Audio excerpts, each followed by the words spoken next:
ఇడిసిన వెక్టర్స్లో ఒక రిజల్ట్ ఉంటుందండి, AH equal to 2OD.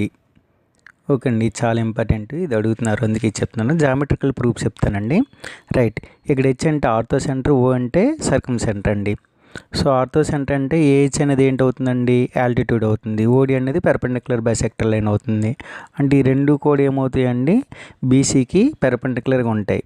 ఓకేనండి. అంటే ఇప్పుడు ఏమవుతుంది, AH is parallel to OD అవుతుంది, అంతే కదండి.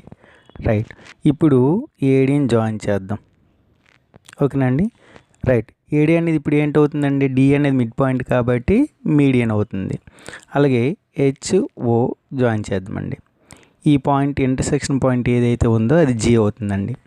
జనరల్గా ఆర్థో సెంటర్ ఓ అని తీసుకొని, ఓకే, సర్కమ్ సెంటర్ ఎస్ అని తీసుకుంటే ఓఎస్ని జీ అనేది ఏ రేషియోలో డివైడ్ చేస్తుందండి, 2:1 రేషియోలో డివైడ్ చేస్తుందని మనకు తెలుసు ప్రూఫ్.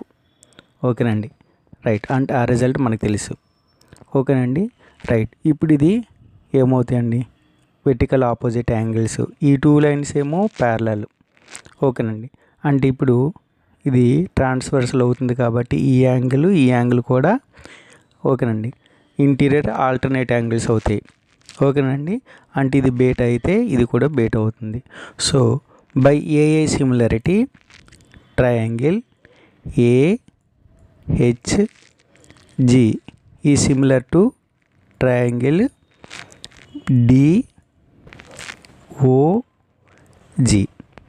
ఓకే అండి, ఈ రెండు సిమిలర్ అవుతాయండి.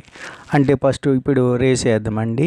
AH by DO is equal to, అలాగే HG by OG is equal to ఏమొస్తుందండి, ఏజీ బై డీజీ వస్తుంది, అంతే కదండి. అంటే ఏహెచ్ బై డి అన్న ఓడి అన్న సేమే కదండి. ఓడి ఈజ్ ఈక్వల్ టు ఓకేనండి హెచ్జి, ఈ రెండు కూడా 2:1 రేషియోలో ఉంటుందని ఇప్పుడే చెప్పాం కదండి.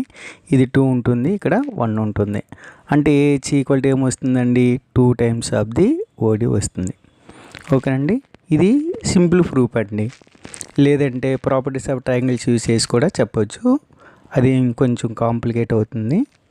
ఓకేనండి. Thank you.